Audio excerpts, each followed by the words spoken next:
Buenas tardes. Buenas tardes. Ahora me sale, no se escucha muy bien, profe. Bueno, ¿cómo me escuchas ahí, Maribel? Es que creo que hubo un salto, algo en la conexión a internet y cortó la llamada anterior. Bueno, aquí ya retomamos la grabación. Voy a compartir nuevamente mi pantalla y continuamos. Listo, profe. Ok, creo que ahí ya se está observando nuevamente la pantalla. Perfecto. Bueno, entonces estaba dando un ejemplo del diseño de investigación experimental y estaba recordando, tomando como ejemplo lo que ocurrió en el año 2020 cuando estábamos iniciando el proceso de pandemia del COVID-19. Y decíamos que algunas farmacéuticas empezaron a decir, tenemos ya elaborado un suero, una vacuna contra el virus del COVID-19 y estamos en etapa experimental, decían ellos. Y hubo, no sé si recuerden, había muchos reparos, como decimos en Colombia, en contrapunteo entre diferentes farmacéuticas, algunos personal científico de algunos países contra la Organización Mundial de la Salud, porque decían, no, el estudio que se está siguiendo, que tal farmacéutica está siguiendo para probar la validez de la vacuna no es experimental, es cuasi experimental. Y lo decían porque ellos tenían una cantidad limitada de personas con las cuales estaban probando la efectividad de la vacuna. Decían, no sé si lo recuerdan, en esa época se decían, todavía no se ha llegado a un número suficiente de personas y sobre todo midiendo la efectividad en el tiempo de la vacuna para poder decir que fue un estudio experimental completo, es decir, garantizar la totalidad o el mayor porcentaje posible de efectividad de la vacuna. En la medida que las farmacéuticas vieron esa necesidad, empezaron a buscar personas que hicieran parte de ese estudio experimental en diferentes países para probar sus vacunas. Probaban sus compuestos en algunas personas, les hacían el seguimiento y medían los efectos para ver si realmente era efectiva la vacuna o no. Entonces miren cómo los estudios experimentales, mientras no haya una cantidad suficientemente elevada de pruebas o de personas en las cuales se prueba la hipótesis, pues no tendremos una validez completa. Pero hay otros casos también, les puedo poner otro caso relacionado con temas clínicos, que, por ejemplo, y esto es parte de lo que yo estoy trabajando en mi tesis doctoral, yo estoy probando una relación, si hay una relación directa entre el uso de cierto tipo de software y el desarrollo de habilidades emocionales en niños con trastorno de espectro autista. Para quienes no conocen del tema del autismo, el autismo es un síndrome, un trastorno cognitivo que ocurre en algunas personas. Hasta ahora no es conocido por la comunidad médica qué origina esos cambios neurológicos que ocurren en algunas personas desde los primeros meses que nacen, aproximadamente los 3-5 meses de nacimiento, y se manifiesta hasta los primeros 5 años de edad. Se sabe que hay un trastorno neurológico cognitivo en la persona, algo ocurre en el cerebro, en el proceso de madurez o de maduración del cerebro, que hace que estas personas no desarrollen algunas de las habilidades motrices y cognitivas que normalmente desarrolla el ser humano, o no lo hacen dentro de los parámetros que se consideran clínicamente como normales. Cuando esos parámetros no son los correctos o los que se consideran como normales, ocurren esas variaciones cognitivas. Entonces hay una serie grande de síndromes o de trastornos cognitivos y que no son idénticos o no son iguales de una persona a otra. Y eso ocurre normalmente con los autistas. No podemos decir que encontramos dos personas con exactamente el mismo grado o el mismo nivel de autismo. Siempre va a haber unas características muy marcadas de una persona a otra. Entonces, ¿qué estamos planteando nosotros dentro del proyecto doctoral? El desarrollo de algunas aplicaciones de software, pero tienen que estar diseñados, las características de este software tienen que estar diseñadas o tener unas características funcionales específicas para la persona que la va a utilizar. Si estamos trabajando con la persona X, tenemos que caracterizar muy bien a este individuo, que es el quien va a usar la aplicación, para que ese software esté diseñado específicamente para esta persona. Pero no podríamos decir que ese software puede ser igualmente efectivo para otra persona que tenga autismo. Puede ser del mismo nivel, un nivel cercano o un nivel más avanzado, ¿sí? Porque cada niño, cada persona con autismo es un mundo totalmente aparte, con características muy específicas. En ese caso no podríamos generalizar una solución. Cuando ocurren ese tipo de fenómenos o se estudia ese tipo de fenómenos, como el que les estoy comentando, es suficiente desarrollar investigaciones con un solo individuo o con muy pocos individuos. En mi caso, yo estoy trabajando con 5 personas. En ese caso, no puedo hablar de una solución o un diseño de investigación experimental completo, porque no hay un número suficiente de personas con autismo con los cuales yo pueda probar mi hipótesis o probar el desarrollo que se hace dentro del proyecto de investigación. En ese caso estamos hablando de un diseño de investigación cuasi experimental, porque con los pocos casos que tengo puedo aplicar técnicas cuantitativas y validar resultados y demás. Puedo observar también cambios en comportamientos, pero no hay un análisis estadístico muy grande que se pueda realizar, ¿de acuerdo? Y también hay los estudios o diseños de investigación no experimentales, es decir, cuando yo recopilo datos en un único momento, es decir, yo recopilo datos durante el fenómeno que ocurre en un instante o en un periodo de tiempo muy específico, documento lo que ocurrió en ese momento y saco los resultados. Normalmente esos estudios transaccionales o transversales es lo que los estudios que ocurren, por ejemplo, al final de un proceso de elecciones. Se analiza el comportamiento frente a un fenómeno político que ocurre, se miran o se miden los resultados, se saca análisis basado en esos resultados y ya finalizó la investigación. Y esos son estudios no experimentales. Y hay otro tipo de estudio o diseño de investigación no experimental que es el longitudinal. Es donde se recaban datos en diferentes momentos para realizar inferencias acerca de un cambio. Si volvemos con el ejemplo, que hablamos del proceso de elecciones, podríamos comparar los resultados de las elecciones de este año con las de hace 4 años, hace 8 años, bueno, digamos que en los últimos 3 décadas y analizar o comparar resultados y sacar conclusiones basados en dichos resultados. Entonces, esos son estudios no experimentales de tipo longitudinal. Y volviendo al primero de ellos, que hablamos de los estudios experimentales, miremos justamente qué es un experimento. Entonces decíamos que es cuando yo puedo manipular deliberadamente las variables que estoy estudiando. Entonces yo digo, ¿por qué el estudio yo les decía que es experimental o cuasi experimental? Porque yo estoy jugando con el desarrollo de software y estamos agregándole algunas características o algunas funcionalidades al software y vamos observando qué resultados tienen en los niños con autismo.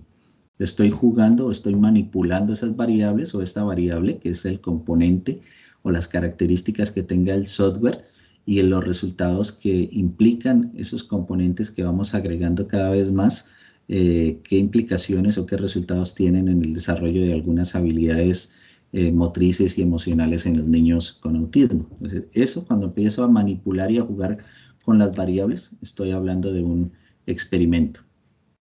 Y hay otro tipo de diseño experimental o diseño de estudios que es muy frecuentemente utilizado, que son los estudios de caso. Cuando hablamos de estudios de caso, tenemos que definir cuál es el contexto o cuál es ese caso que yo voy a analizar. Entonces, dependiendo también de la problemática, yo puedo decir si voy a estudiar un grupo de personas, si voy a estudiar una organización completa y lo que ocurre dentro de un grupo de organizaciones, datos de un grupo de periódicos o diarios, sobre una comunidad específica, sobre lo que ocurre en un evento específico. Entonces, cuando hay un grupo de elementos sobre los cuales voy a realizar un estudio, puedo decir que voy a realizar un estudio de caso. Y cada una de las unidades o de los individuos particulares que hacen parte de ese grupo que voy a analizar se conoce como unidad de análisis, ¿sí? Entonces, si por ejemplo yo voy a hacer un estudio sobre el fenómeno político en 10 partidos políticos que hay en Colombia, pues cada partido político es una unidad de análisis y hago estudios sobre cada uno de ellos, y saco resultados comparativos entre ellos. Y si estamos hablando de estudios netamente cuantitativos, recordemos que era cuando yo puedo cuantificar y aplicar análisis estadístico, pues tendré que definir la población y la muestra sobre la que yo estoy trabajando. Entonces, cuando hablo de población, es la totalidad de elementos sobre los que voy a aplicar mi estudio. Es decir, si voy a hacer el estudio de tendencias en votaciones en Colombia, tendencias para las próximas elecciones en Colombia, la población completa sería la totalidad de colombianos mayores de 18 años que pueden votar, Y puedo hacer una muestra de esa totalidad de personas que pueden votar. Puedo calcular una muestra estadística, es decir, cuántas personas tendría que analizar o indagar en ellos para conocer una real tendencia de votaciones a futuro. Entonces, si esa muestra es estadísticamente diciente o me puede dar unos indicios de cuáles pueden ser los resultados de las próximas elecciones, puedo decir que esa muestra es probabilística, es decir, me va a dar un resultado certero de los resultados que pueden ocurrir en las próximas elecciones.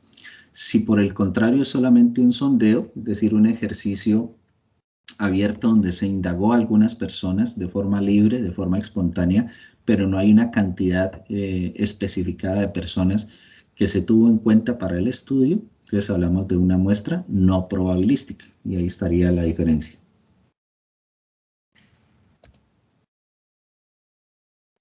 Ahora miremos los resultados de uno y otro. La muestra probabilística es cuando todos los elementos de esa población tienen la misma probabilidad de ser seleccionados. Es decir, si decimos en Colombia hay, voy a dar una cifra cualquiera, tenemos 20 millones de personas que están en edades para poder desarrollar su ejercicio de elegir mandatarios. Cualquiera de las 20 millones de personas que hay en Colombia pueden recibir la llamada telefónica para hacerles la encuesta o la indagación de por quién piensan votar, ¿de acuerdo? Todos tienen la misma posibilidad, las características son similares para el estudio que se está desarrollando y la selección de a quién se le pregunta y a quién no es de forma aleatoria. Un ejemplo puede ser el que tenemos ahí en pantalla en el recuadro amarillo, es decir, el 10% de los profesores de colegios de la ciudad titulados de universidades públicas de la región. Vamos a hacer una investigación sobre los profesores de colegios en mi ciudad. Entonces, todo profesor que tenga un título universitario y que esté en la región puede ser seleccionado para el estudio, ¿de acuerdo? Y de esa totalidad vamos a hacer el estudio con el 10%. Pero cualquiera tiene las mismas posibilidades de ser seleccionado. Mientras que una muestra no probabilística, ya hay unas decisiones a priori del investigador para decir a quién va a incluir en el estudio y a quién no. Y un ejemplo es, por decir, escoger para el estudio el mismo colegio donde yo realizo la práctica. Es decir, el investigador dice, yo tengo acceso al colegio X, entonces voy a hacer mi estudio con los docentes de ese colegio, porque es el colegio al que tengo acceso. Estoy restringiendo en cierta medida los demás colegios de la ciudad que también podrían vincularse al estudio. Entonces, ahí la diferencia entre muestra probabilística y no probabilística. Ahora bien, este tipo de estudios van acompañados de unas técnicas de recolección de información y cada técnica lleva consigo ligado un instrumento para recolección de información. Voy a adelantarme un poco para que miremos cuáles son esas técnicas e instrumentos que podríamos utilizar para recolectar información. La primera de ellas es la encuesta. La encuesta creo que todos hemos alguna vez o diseñado o diligenciado una encuesta. La intención es recolectar información relacionada con el tema que se desea indagar. La otra es la entrevista. Bueno, normalmente estas encuestas son formularios que yo puedo diligenciar o la persona diligencia con su opinión y con preguntas que están dirigidas hacia lo que se desea estudiar. La entrevista, la diferencia entre la encuesta y la entrevista es que las entrevistas son resueltas o respondidas de forma oral. Normalmente se graban a través de voz, se graba la voz o se graba el video. Y el tipo de pregunta es más abierta, mientras que en las encuestas son preguntas cerradas. Otra técnica es la observación directa. Entonces es cuando yo observo la realidad, observo el fenómeno que estoy estudiando y voy documentando. Lo puedo documentar en fotografías, puedo documentar en videos, puedo hacer anotaciones sobre lo que estoy observando. Y hay una técnica que es muy utilizada en las ciencias sociales, que son los grupos focales de discusión, o focus group, o discusiones grupales. Y es cuando reúno un grupo de personas, les planteo una temática, dejo que estas personas se expresen y a partir de lo que esas personas expresen con relación a lo que yo estoy estudiando, pues documento y saco unos resultados. Bien, esta es la técnica o la estructura que debe tener una encuesta. Normalmente una encuesta bien diseñada debe cumplir con estos 6 elementos. Primero, un título que me indique de forma breve de qué se trata la encuesta o qué temática es la que se piensa recolectar con la encuesta. Segundo, hay unos datos de control, es decir, el número del cuestionario, si son varios cuestionarios los que se están aplicando, el lugar y la fecha y la hora en la que se recoge la información, si es necesario o no el nombre de la persona encuestada. Si para el estudio o para la investigación no es necesario el nombre de la persona, pues no se recolecta esa información. Tercero, muy importante, la presentación. Es decir, debe haber 1 o 2 párrafos máximo donde se explique al encuestado cuál es el propósito de esa encuesta, para qué se va a utilizar la información. ¿Sí? Eso le da seguridad al encuestado. En última, está entregando información que para él puede ser valiosa, que se necesita especificar para qué se va a utilizar esa información. Cuarta, las instrucciones, es decir, qué tipo de preguntas se le van a plantear, cómo debe responderlas, si hay símbolos, qué significan esos símbolos, en fin, los detalles de la encuesta, y va a depender mucho del proyecto como tal. Quinto, las preguntas deben ir en orden, de tener un orden lógico, y al final debe tener la encuesta un cierre.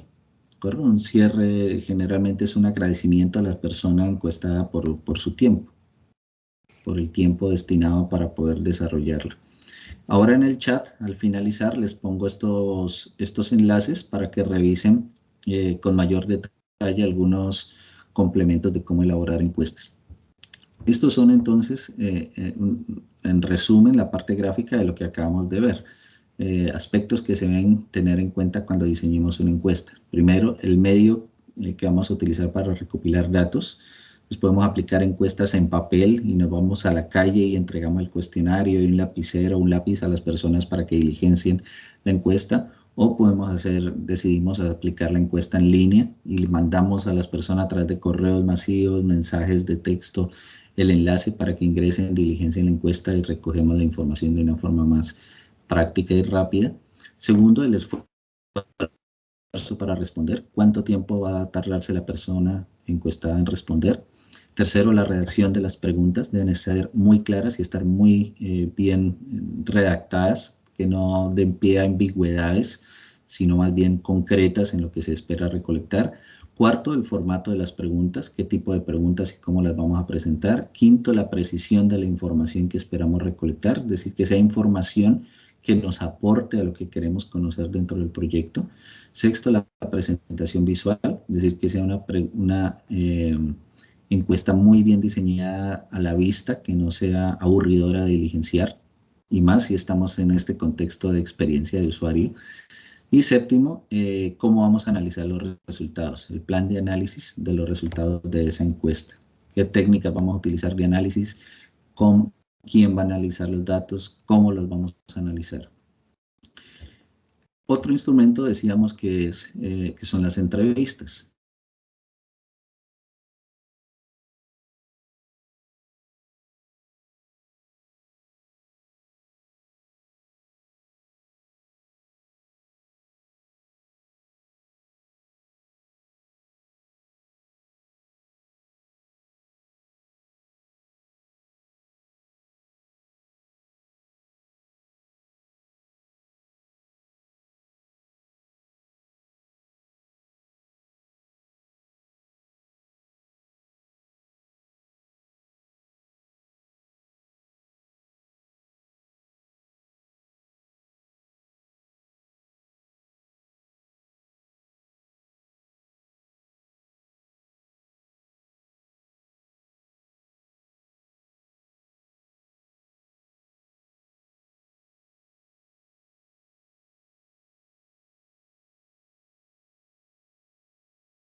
Hola, hola, ¿me escuchan? Sí, señor, ahora sí. Ya Sí, señor. regresé, es que se me cayó la conexión a internet que tenía, entonces tuve que cambiarla. Muy bien, entonces, qué pena con ustedes. Nuevamente voy a retomar esto, la presentación, y continuamos. Muy bien, estamos hablando entonces de la encuesta, de las entrevistas, perdón, y decíamos que las entrevistas también deben ser preparadas a través de estos guiones. Pues así como la entrevista tenía un formato preestablecido, la entrevista tiene un guión que debe ser preparado también con anticipación. Normalmente estas entrevistas llevan este tipo de datos que estamos viendo en el slide, por ejemplo el nombre del entrevistado, la fecha en que se aplica la entrevista, si hay un cargo, si ese dato es importante para la investigación, pues hay que anotarlo, el lugar donde se realiza la entrevista, la disposición es si hay un rol o un espacio específico al momento de la persona entrevistada, al momento de la aplicación de la entrevista, pues se define cuánto tiempo tardó en desarrollarse la entrevista, si hubo interrupciones, cuántas se hizo, si hay observaciones que hacer, se realicen. A partir de ahí, pues ya hay unos datos específicos de la entrevista, que son las preguntas que se le van a plantear a la persona y las respuestas que esa persona entrega. Entonces ahí también hay diferentes formas de documentar las entrevistas, ¿no? Puede ser que el entrevistador vaya tomando apuntes de la respuesta, al menos de los elementos más importantes en la respuesta de cada persona, o se puede grabar las respuestas para posteriormente analizar las respuestas que dio el entrevistado y sacar como los datos más importantes de ello. Pues también les estaré compartiendo en el chat el enlace de cómo desarrollar una buena entrevista. Y hablamos también de la observación directa.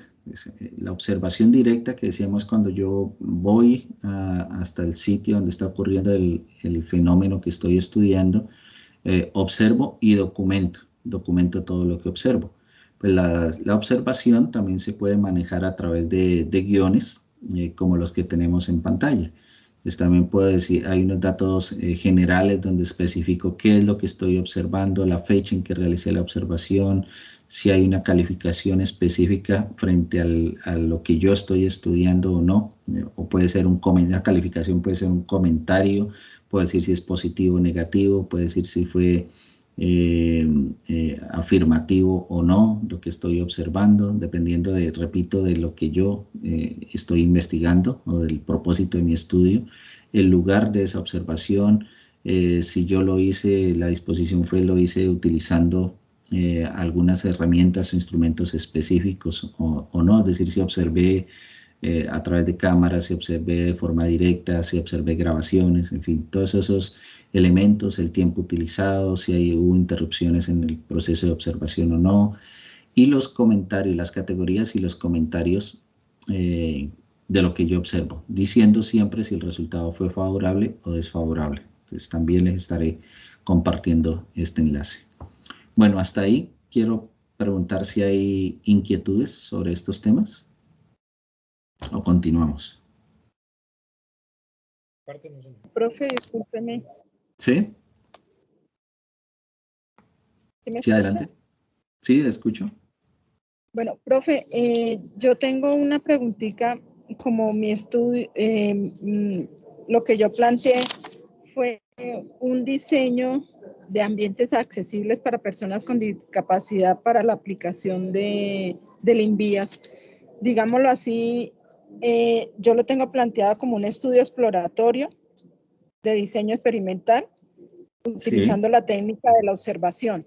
¿Sería factible de esta forma?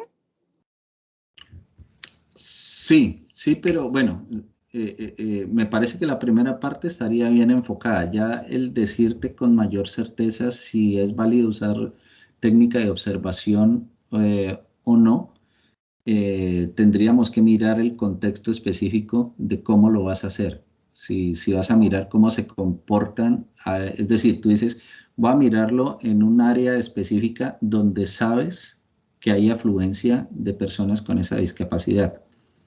Entonces, sí, que es en la parte de, como aquí es interno en las oficinas, pero la oficina de recepción de documentos y todo esa parte de lo que es el edificio central. Entonces, por eso decía que fijarme más en cuando llegan que la página. No sé cómo hacer ahí. Estoy en la duda. A mi parecer, bueno, si lo planteas solamente como observación, es porque tú estás segura que a la página va a acceder personas con esa discapacidad. Si tú vas a conseguir algunas personas con la discapacidad para hacer la validación del sitio, ahí ya estás interfiriendo en esa variable. Ya tienes injerencia directa sobre la variable que es el tipo de usuario que va a hacer uso de la página. Entonces, ahí ya sería, por ejemplo, lo puedes plantear como cuasi experimental y llevas un grupo de, no sé, 3, 4 personas con la discapacidad para hacer pruebas de usuario, se llamaría eso. ¿Sí? O pruebas de usabilidad, ¿sí? Y a esas personas podrías aplicarle, si es el caso, podrías aplicarle una entrevista, por ejemplo, y medir los resultados de ellos, qué vieron, qué observaron. O hay otros instrumentos dentro de los procesos bueno, eso se llama interacción humano-computador. Hay unos instrumentos específicos para hacer pruebas de usabilidad y tienen unos formatos ya establecidos para medir o que establecen las métricas, se llama eso, las métricas de usabilidad, y los instrumentos ya definidos para hacer pruebas de usabilidad o pruebas de usuario. Entonces ya tendrías dentro del proyecto que hacer una consulta de cuáles son las métricas de usabilidad para medir usabilidad, qué instrumentos existen para medir usabilidad y aplicar esos instrumentos. Entonces ya son instrumentos muy específicos que se sumarían a la encuesta, a la entrevista o a la observación, a los formatos de observación directa. ¿Sí? ¿Sí es claro? Listo. Sí, señor. Y la pregunta, la última pregunta es que yo estuve buscando, pero estoy como algo muy, o sea, es muy disperso porque no sé sobre qué tema buscarlo principalmente.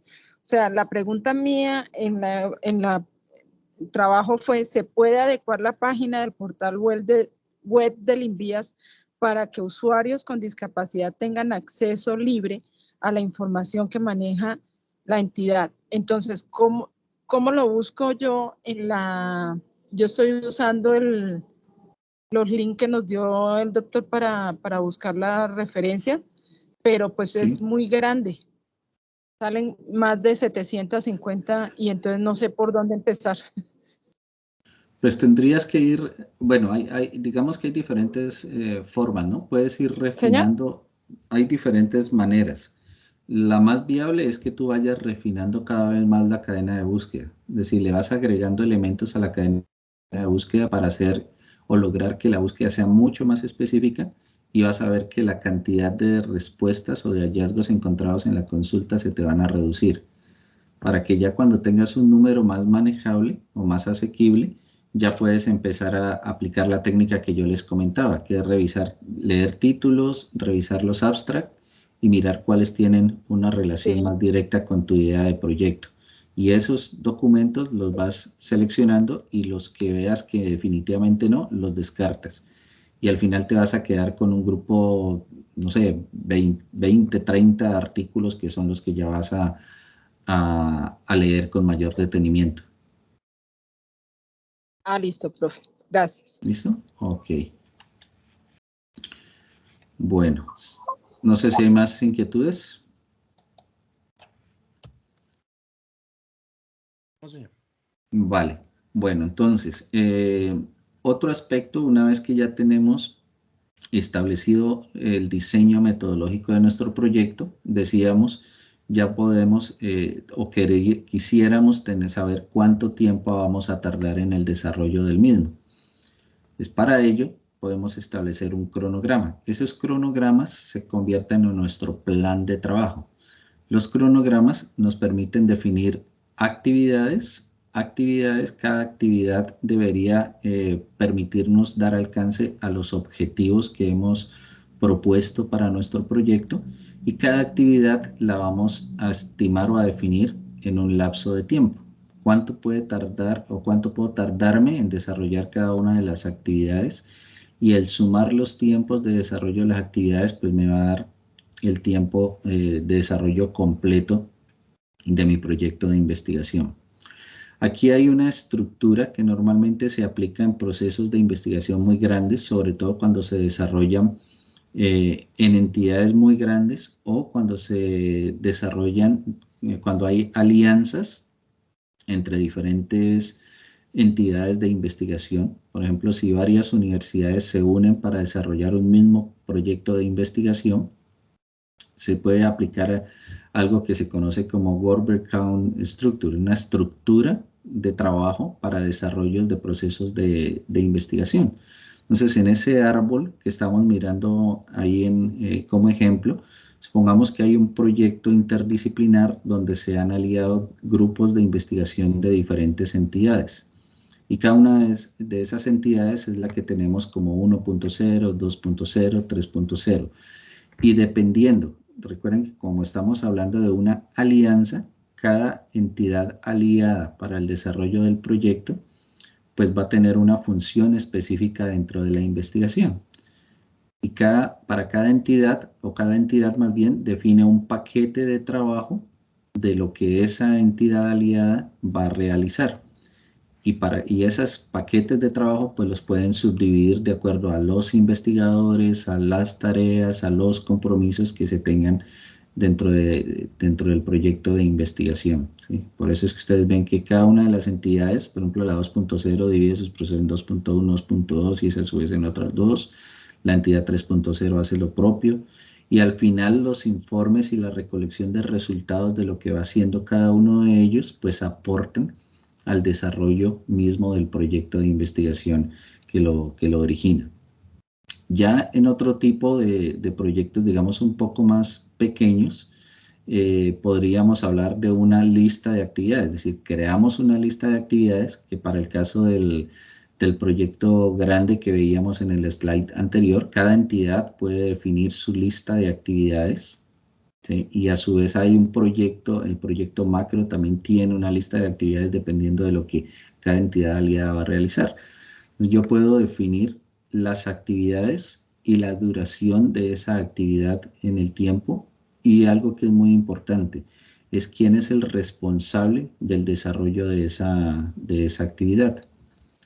Y normalmente esas actividades yo las planteo o tengo que analizar más bien dentro del diseño de esa lista de actividades las relaciones que hay entre una actividad y otra. Es decir, porque puede ocurrir que haya una actividad que se pueda realizar de forma paralela a otras.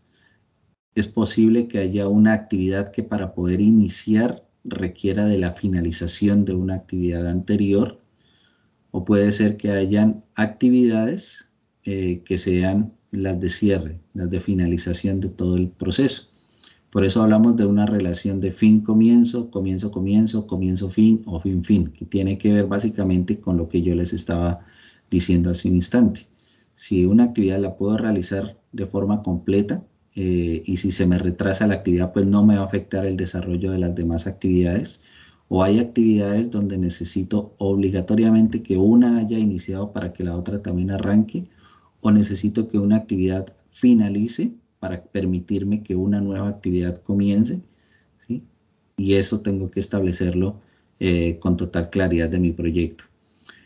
Cuando analizo los tiempos, es bueno conocer en detalle el tipo de actividad que estoy planteando y la probabilidad de tiempos optimistas o pesimistas que pueden ocurrir con esa actividad.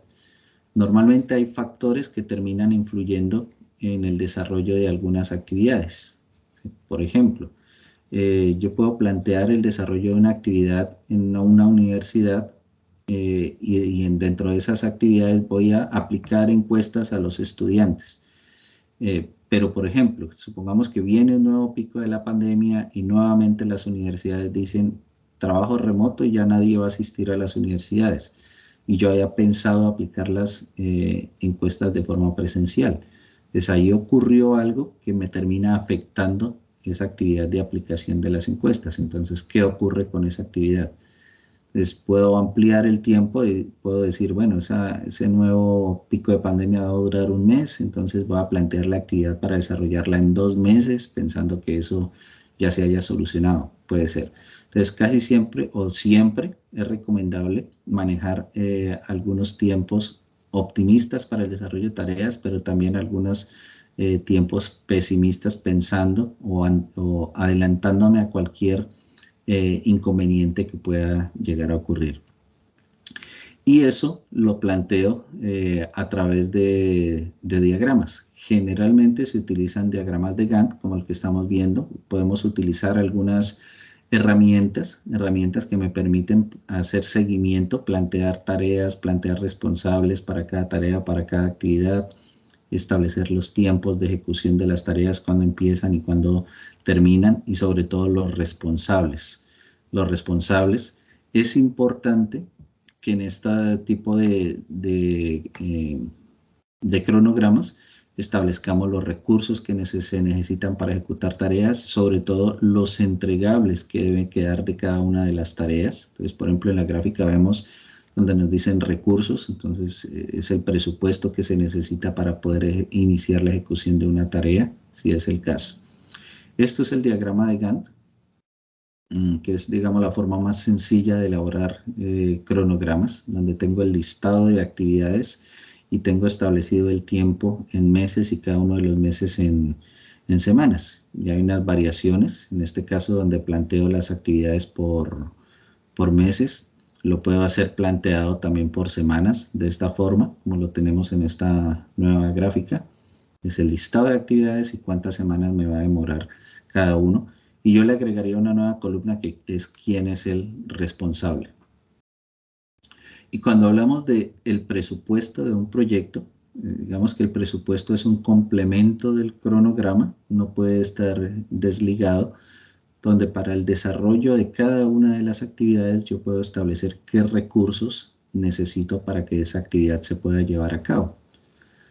Cada vez que yo pienso en qué necesito para poder desarrollar esa actividad, pueden ser equipos, puedo necesitar un viaje, puedo necesitar contratar a alguien con un conocimiento específico, voy a necesitar desplazarme a algún lado, tengo que comprar algunos elementos. Entonces, todos esos aspectos que conllevan algún gasto para el desarrollo o la ejecución de la actividad, tengo que definirlas muy bien y establecer documentos donde organizo los rubros y qué elementos específicos necesito para ejecutar cada una de las tareas y las cuantifico en costos. Entonces ahí normalmente genera uno cotizaciones, o saca varias cotizaciones para poder calcular el valor total de ejecución del proyecto de investigación.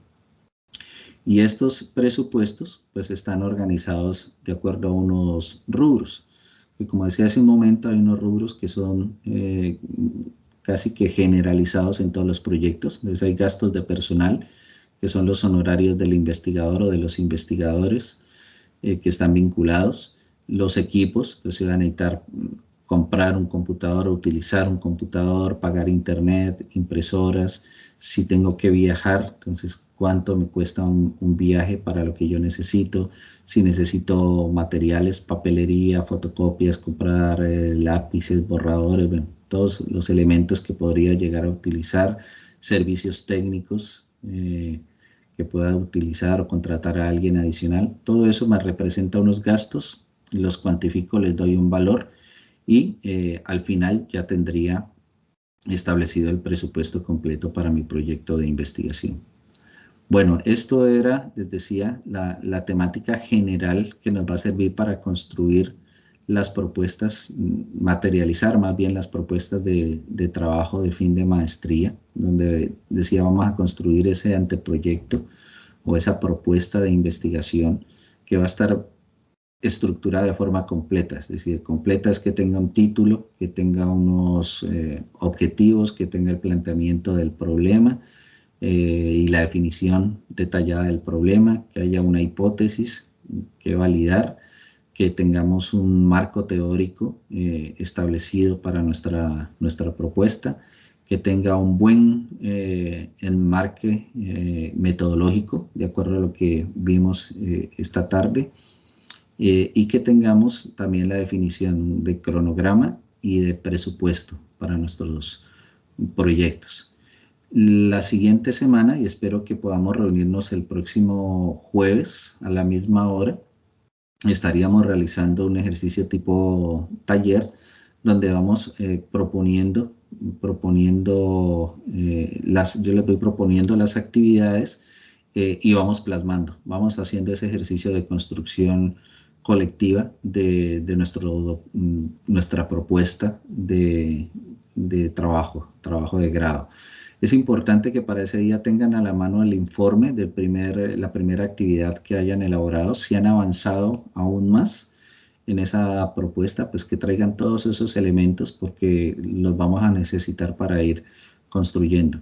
Sé que para algunos la hora es complicada, entonces en el transcurso del fin de semana o por tardar el día lunes les estaré consultando por el chat de Skype cuál es el mejor horario para que la mayor cantidad de ustedes puedan estar y puedan participar en ese taller, porque nos va a servir para mapear o graficar muy rápidamente la propuesta de investigación, ¿de acuerdo? Entonces, si hay alguna inquietud sobre este tema, la podemos plantear de una vez o como ya estoy normalizando un poco la conexión y mis horarios desde acá, desde donde estoy, entonces ya estaré atento a lo que puedan plantear en el chat. ¿De acuerdo? Sí, señor, de acuerdo. Muchas gracias. Vale, entonces, si no hay inquietudes, les agradezco mucho la asistencia. Aquí en el chat ya quedará la grabación. Recuerden que la pueden descargar, y tenerla en sus computadores, o si no, estará activa por un mes en el chat para que la puedan consultar en el momento que lo consideren. Muchas gracias a todos. Listo, profe, gracias. Bueno, hasta pronto. Gracias. Hasta luego. Hasta luego. Gracias.